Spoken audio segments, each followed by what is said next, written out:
Hello, welcome back to the Autobiography of Miss Jane Pittman.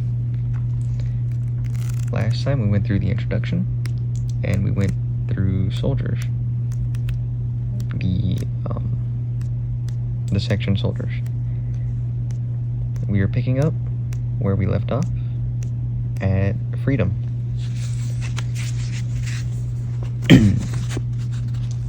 We was in the field chopping cotton when we heard the bell ringing. We was scared to stop work. The sun was too high in the sky for us to go in yet.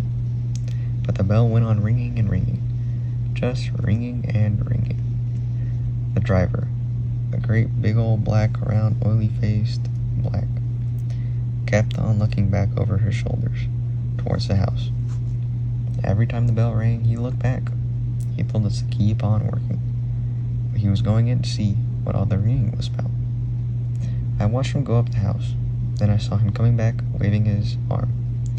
We swung our hose on our shoulders and went across the field. The driver told us the master wanted us all at the house. We didn't ask what he wanted us for. We had no idea. We just went up there. The master was standing on the gallery with a sheet of paper. "This is all y'all?" he asked. "All them children in the quarters too? I want everybody here who can stand up." The people said this was all of us. "All right, I got news for y'all," the master said. "Y'all are free. Proclamation papers just came to me, and they say y'all free as I am. Y'all can stay and work on shares, because I can't pay you nothing, because I ain't got nothing myself, since them Yankees went by here last time. Y'all can stay or y'all can go. If y'all stay, I promise I'll be as fair as I've always been with y'all." Old mistress and young mistress was standing in the door crying. And right behind them, the house blacks crying too. For a while after the master got through reading the proclamation, the people didn't make a sound, just standing there looking up at him, like they were still listening to his words. "Well, that's that," he said.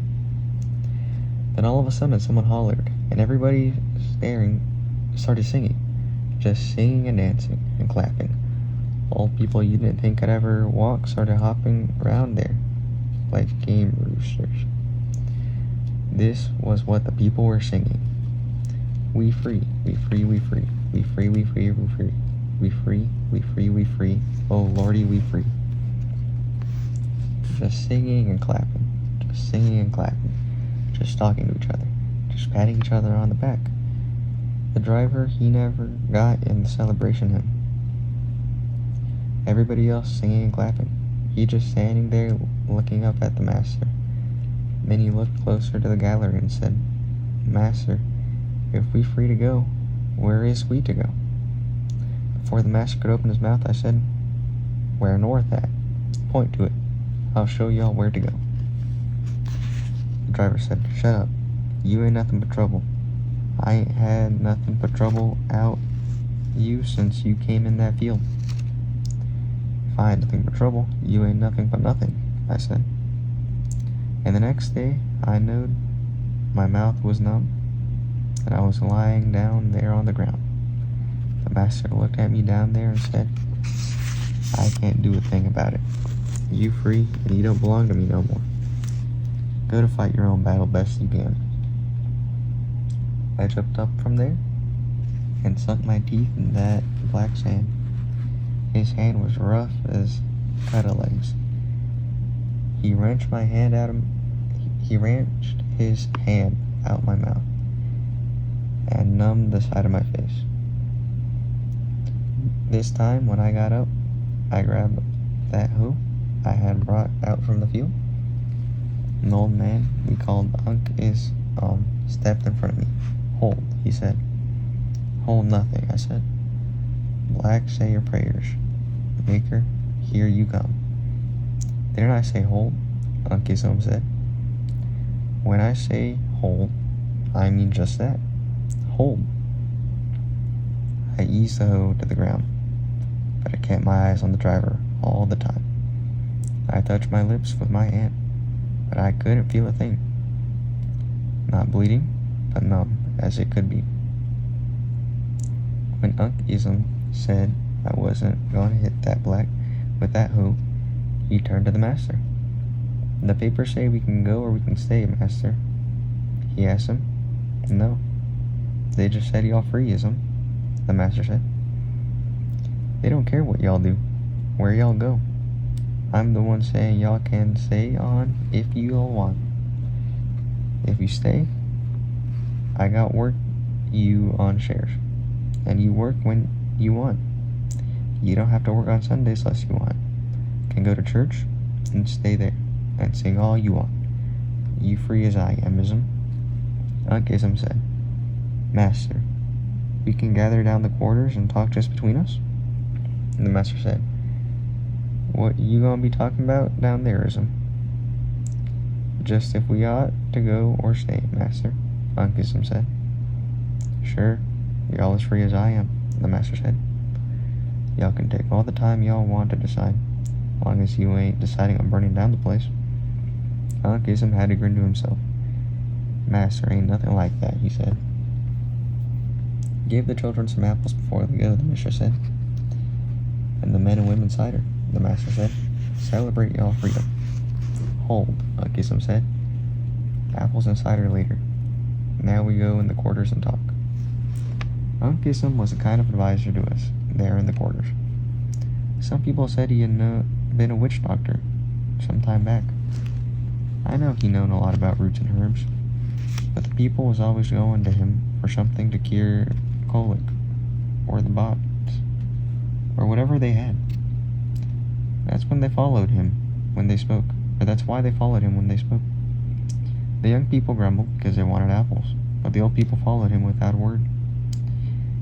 When he came up to his cabin, he told everybody to kneel down and thank God for our freedom. I didn't want kneel. I didn't know too much about the Lord then, but I knelt out of respect. When Unc Ism got through praying, he stood up and looked at us again. He was an old man, black, with his long white hair. He could have been in his 80s. He could have been in his 90s. I have no idea how old he was. Now, I ask a question, he said. What's we to do? Slavery's over. Let's get moving, somebody said. Let's stay, somebody else said. See if old master gonna act different when it's freedom.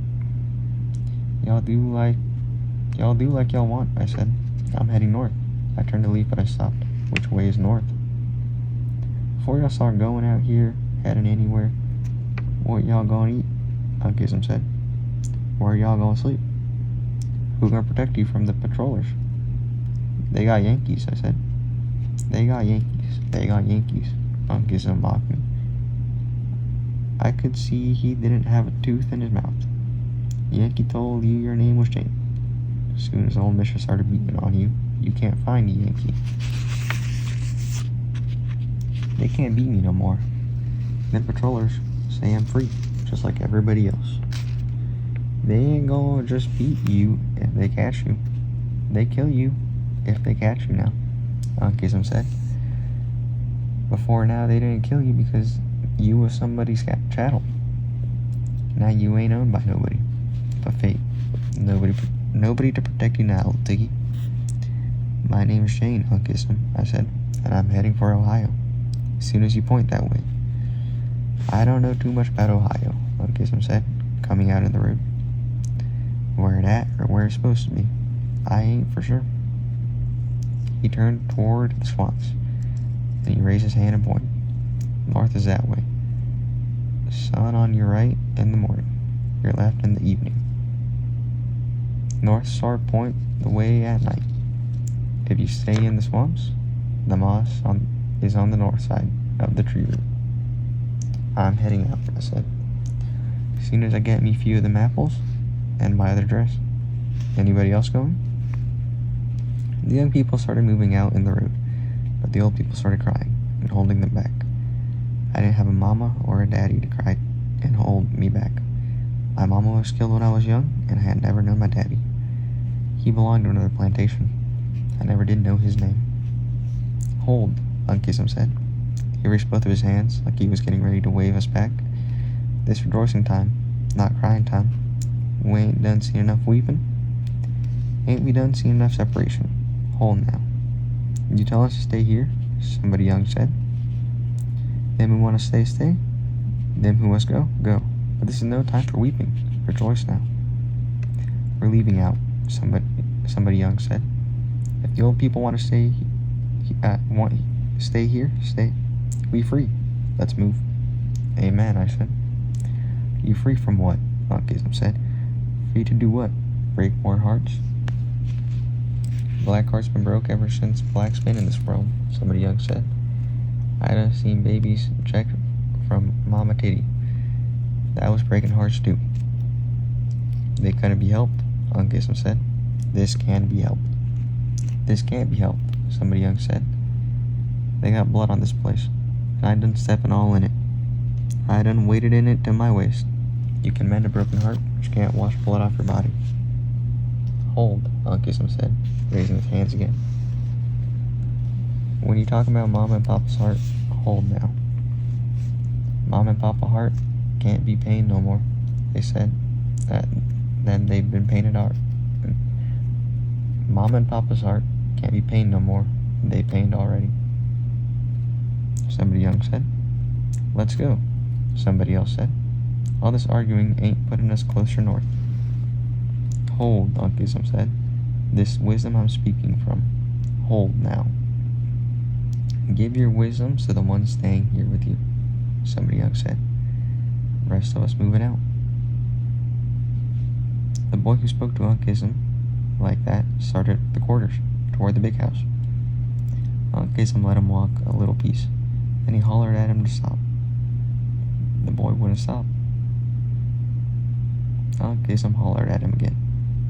This time the boy looked back over his shoulder. Unkism didn't say a thing. He just stood there pointing his finger at the boy. Me and some of the other people started toward the big house to get some apples.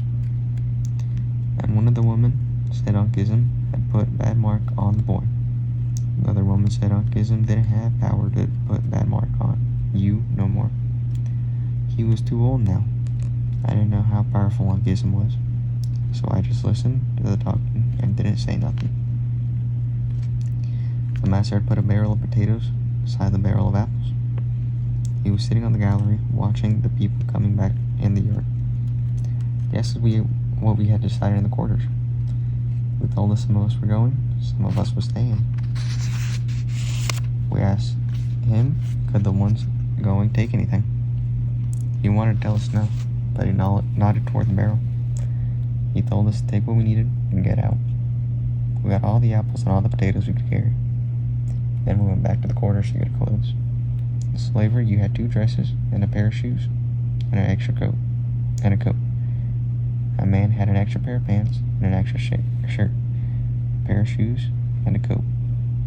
We tied our apples and potatoes in our extra clothes and started out. I think some important things to write down here for freedom is how the different people reacted. How the old people were more keen to staying, while the young wanted to go north. Another thing would be the fight between Jane and the driver, and also maybe the song that they sung. Finally, I think a good thing that they can add would be the character Unkism. He seems to be very important in this section of the book, even if it is for only this section of the book. I think he is noteworthy in writing down. Moving on to heading north. We didn't know a thing. We didn't know where we was going. We didn't know what we was going to eat. When the apples and potatoes ran out, we didn't know where we was going to sleep that night. If we reached the north, we didn't know if we was going to stay together or separate. We had never thought about nothing like that, because we never thought we was going to ever be free. Yes, we had heard about freedom. We had even talked about freedom, but we never thought we was going to ever see that day. Even when we knowed that the Yankees had come in the state, even when we saw them marching at the gate, we still didn't feel we was ever going to be free. That's why we hadn't got ourselves ready. When the world came down that we was free, We dropped everything and started out. It was hot. Must have been May or June. Probably June. I'm not sure. We went across the cotton patch toward the swamps. The young men and boys started breaking down cotton stalks just to show old master that they thought what they thought of him and his old slaver. Somebody hollered that they better use their strength to get some corn, and we all shot out for the corn patch across the field. Now we came up to the swamps. Nobody wanted to take the lead. Nobody wanted to be the one blamed for getting everybody else lost. All was just standing there fumbling around, waiting for somebody else to take charge. Then somebody in the back said, "Move out the way." I looked, and that was big Laura. She was big, just like her name say. She was tough as any man I'd ever seen. She could plow, chop wood, cut and load much cane as any man on the place. She had 2 children, one in her arms, a little girl, and she was leading Ned by the hand. "Don't worry, I'll come to Ned later." Yes, Lord, I'll come to him later. But even them 2 children, she had the biggest bundle out there balanced on her head. Big Laura took the lead, and we started walking again. Walking fast but staying quiet. Somebody said we gotta get sticks just in case of snakes. So we all hunted for a good green stick. Now everybody had a stick but Big Laura. She was leading the way with that little girl in her arms and Ned by the hand. She had found us a good clean path, and it was cool under the trees. Everybody was happy. We walked and walked and walked. Almost sundown before we stopped for the first time. "We headed toward Ohio?" I asked. "You got somebody waiting for you in Ohio?" they asked me. "Mr. Brown. He told me. Look him up," I said. Nobody believed Mr. Brown had told me that, but they didn't say anything. "I won't go to Ohio," I said. "Go on to Ohio," one of them said. "Nobody's holding you back." "I don't know the way," I said. "Then shut up," one of them said. "Y'all just sorry y'all ain't got nobody waiting for you." "Y'all nowhere," I said. Nobody said nothing. I was little, and they didn't feel they needed to argue with me. It was in the thicket of sycamore trees, and it was quiet and clean here. And we had a little breeze because, way up in the top of the trees, I could see the limbs sagging just a little. Everybody was tired from the long walk we had just sat there quiet, not saying a thing for a good while. Then somebody said, "My new name, Abe Washington. Don't call me Buck no more." We must have been 2 dozen of us there, and now everybody was changing their names. Like you change hats. Nobody was keeping the same name old master had given them. This one would say, "My new name, Cam Lincoln." That one would say, "My new name, Ace Freeman." Another one, "My new name, Sherman S. Sherman." "What's the S for?" "My title." Another one would say, "My new name, job." "Job what?" "Just job." "Blacks, this ain't slavery no more. You got to have 2 names. Job Lincoln." Then, "Black, you ain't no kin to me. I'm Lincoln." "I don't care. I'm still Job Lincoln." "Want to fight?" Another one would say, "My name, Nehemiah King." Another one standing by a tree, "My new name, Bill Moses. No more Rufus." They went on like that. We had one slow-wit fellow there who kept opening his mouth to say his new name, but before he could get it out, somebody else had said a name. He was just opening and closing his mouth like a baby after his mama's titty. And then all of a sudden, when he had a little time to speak, he said, "Brown."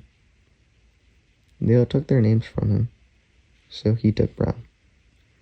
I'd been sitting there on end of a log listening to them squabbling over new names. But I didn't have to get in the squabbling because I already had a new name. Had mine for over a year now. I'd put up a lot of trouble to hold on to it. But when I heard the slow wit say his name was Brown, I was ready to fight. I jumped off that log went for him. No, you don't, I said. He said, I can be brown. If I want be brown. He was picking on me because I was small. I didn't have nobody to stand up for me. You know, on only one round here that can be brown, he said. Mess around here with me, and I make you change your name back to Dickie. I'll die first, I said. Go, right on and to die, he said. But Brown's my name. And I tried to crack his head open with that stick, but I didn't bit more hurt that wound than I would hurt that post at the end of my gallery. He came on me and I swung that stick and backed from him. He kept coming on me, and I kept hitting him back and back. Hitting and back. Then he tried to jerk the stick out of my hand and swung it away. I tried to get the stick, but I fell. And when I looked up, there he was, right over me. He didn't look like a man now. He didn't even look like a loon. He looked more like a wild animal. Animal-like greed on his face. He ran me and started at me in the bushes. But he hadn't gone more than 3-4 steps when I started hearing this noise. Whoop, whoop, whoop. I didn't know what that noise was. I was too busy trying to get away from that loon to think this noise had anything to do with me or him. I heard that noise again. Whoop, whoop, whoop. Every time I hit now, I saw the hurt in Slowwood's face. He was still heading with me. In the bushes. But every time the noise hit, I could see the hurt in his face. When I saw the stick come down on the shoulder, and this time he swung around, Big Laura had the stick cocked back to hit him again. Drop her, you stud dog, she said. Drop her, I'll break your neck. He let me slide out of his arms, just standing there, looking at Big Laura, like he was wondering why she had hit him. I tried to get the stick back away from Big Laura so I could get another crack at him, but she pushed him on to the side. Get back to that plantation, she said. Go back there. That's where you do your studying. No, he said. I said, get out of here, she said, ready to hit him. No, he said, because he was a slow wit and he wouldn't know where to go by himself. Big Laura hit him with the side of the stick. She hit him twice in the side, but all he did was cover his head and cried. He was a slow wit and couldn't look after himself. All he could do was what you told him to do. You got just one more time to carry your studying around me, Big Laura told him. Just one more time and I'll kill you. She looked at everybody there. That goes for the rest of y'all, she said. You free, and then you go act like free men. If you want to act like you did back on that plantation, turn around now and go back to the plantation. Nobody said a thing. Most of them looked down at the ground. Big Laura went back to her children, and I went back and sat down on the log. The slow wit stood over there, crying and slobbering on himself. The sun went down and we found the North Star. Big Laura put her bundle on her head. She took the little girl in his arms and led by the hand. And we started walking again. And walked and walked. And walked and walked. Lord, we walked. I got so tired, I wanted to drop. Some of the people started grumbling and hanging back. But they didn't know where else to turn. And they soon caught up. Big Laura never stopped and never looked around to see who was following. That little girl clutching her arms, led by the hand, she moved them through them trees. Like she knew exactly where she was going. She was going to let the world get in the way. Wasn't going to let the world get in her way. We went on till way up in the night before we stopped to sleep. Big Laura dropping her bundle on the ground and sat the children beside it. She took everything out the bundle and spread the dress out so the children could have a pallet to lay down on. When she dug a hole in the ground, filled it with leaves and dry moss, she stuck a little piece of lint and cotton under the moss and leaves, and started scraping a piece of flint and iron together near the cotton. Soon she had made a fire. Then she covered the fire with green moss to get smoke. She sat down by the pallet and waved her hand over the children in case mosquitoes broke through the screen. The rest of the people closed in, but stayed quiet. And you hear nothing but the swamp. Crickets, frogs, an owl in a tree somewhere. You can go sleep, I told Big Laura. I'll keep mosquitoes off the children. Sleep yourself, she said. You won't need all the strength you have to reach Ohio. That was all I needed to hear. The next minute, I was snoring. That brings an end to that section of the book. Some good things for heading north. For some things I would write down would be how, even amongst themselves, they still fought, even though they were free. How they didn't know where they were going, but they still followed someone who was sure. How they fought over names, as silly as it may sound to us. Those names meant a lot to them, and were even willing to kill each other for those names. And how even though they were free to do whatever they wanted, they still chose to fight amongst themselves. I think covering those two should be enough for this section, and I will cover more in the next episode. Thank you very much for listening, and once again, if you found anything else that you think is noteworthy of writing down that I missed, please be sure to leave it down in the comments. I would write down Big Laura as an important character, and the slow wit as well, as they might come up soon. Thank you very much.